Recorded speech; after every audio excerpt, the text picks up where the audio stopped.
I couldn't have a better advisor in Eureka than Chris Kerrigan. And my co-chair, Bonnie Neely, thank you so much. Alec Johnson, my campaign director. We've been working really hard on this. I'd like you to know that I have not run for office before in my life. But I remember from the times of Reagan, it's just been building and building and building. The chickens have come home to roost. We all know that now. And walking these neighborhoods, people have more chickens than I've ever seen in my life. So it's been exciting to be doing this campaign.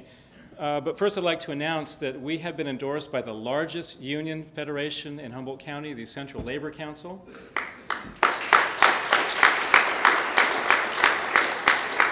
We have 5,000 members, and we've also been endorsed by AFSCME, the largest single union with 1,700 members.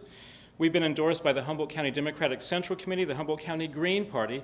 All these organizations are jumping on board because Linda and I have the policies to bring positive change to Eureka. They know this. One thing I want to say is that when Linda Atkins and I learned that Eurekans make half the state average income, we had a proposal that we took door to door.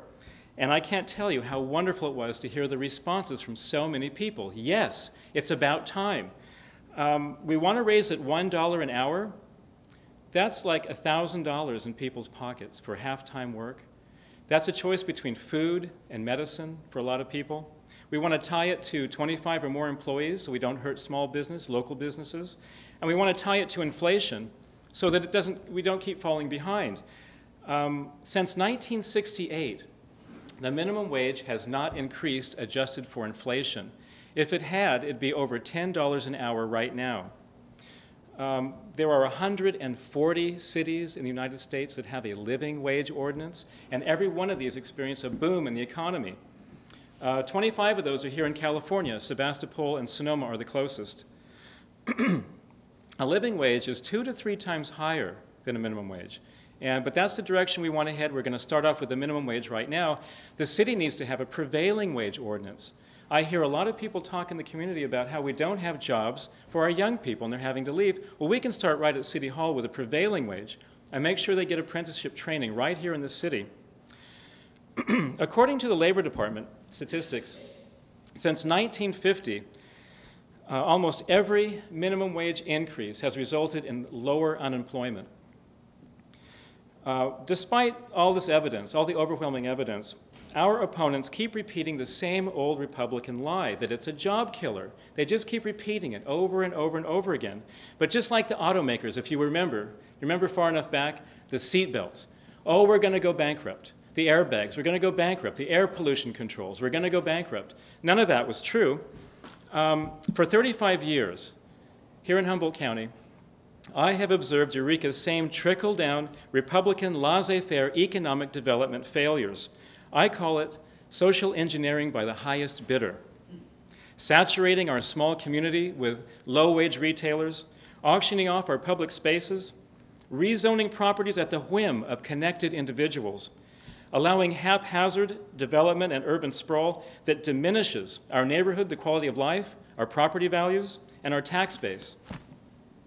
If Eureka's legacy were allowed to continue, when our opponents say growth, I hear traffic.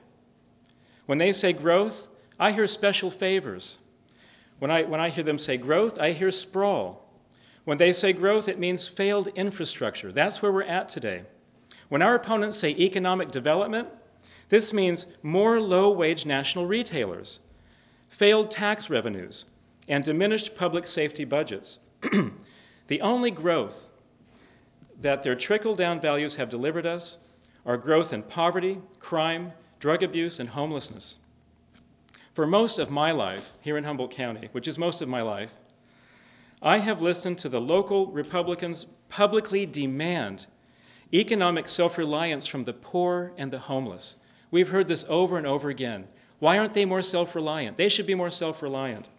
And yet, it is the Republicans' own irresponsible, self-serving economic and development failures that have nearly bankrupted our city coffers today. Diminishing Eureka's economic self-sufficiency manufactures more poverty, threatening services for children, elderly, and the disabled. Maintaining this status quo has come at a huge cost to this community, Crime is 2.5 times higher than the rest of the state, 2 times higher than the national crime rates. Our schools are closing, we all know, and our traffic situation in Eureka is among the worst for pedestrian, vehicle, and cycling fatalities in the state of California. Before any development is invited to Eureka, Linda Atkins and I will demand that it be a positive contributor to our economy, our working families, and our quality of life. We can immediately boost Eureka's economy with a minimum wage increase. This simple and fair proposal will reduce the agonizing choice between food and medicine. For a part-time worker, another $1,000 in their pocket. It will create demand for more produce, supplies, and services in Eureka. It will immediately boost Eureka's tax base. When you combine the low-wage economy with decades of the neglect in Eureka to build affordable housing, we have a recipe for disaster. We are unprepared for the fastest-growing segment in our population, single households, returning veterans, graduating students, working poor, retiring poor, citizens recovering from illness, drug addiction, and prison.